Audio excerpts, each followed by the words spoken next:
but the chair of the panel there said, "Right, Patrick, let me give you a scenario. You come back in 2 years' time. What do you want to talk about?" And I said, actually, I'll tell you what I don't want to talk about, which is inclusive practice. And she looked kind of quite up, taken aback.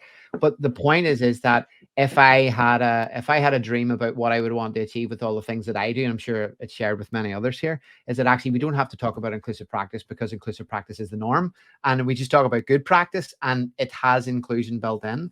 And I think that's where we need to get to. And that training piece that Mark, I know you touched upon and Book you touched upon, I think is very important. But we have to be careful with the training piece too, that what we're not doing. There's a line out there that I think we've all used, at least I have from time to time. Let's make every teacher a send teacher. And I think that is very positive, but also it's very scary for a lot of mainstream teachers because they're like, well, how am I ever going to get that specialism? But I think what we're really saying is we need to make them aware of these ed tech tools that everybody has talked about on today. We need to make aware of the small changes in the habits that they can make, like as Mark said earlier, just changing the font size or changing spacing or using Moat to record.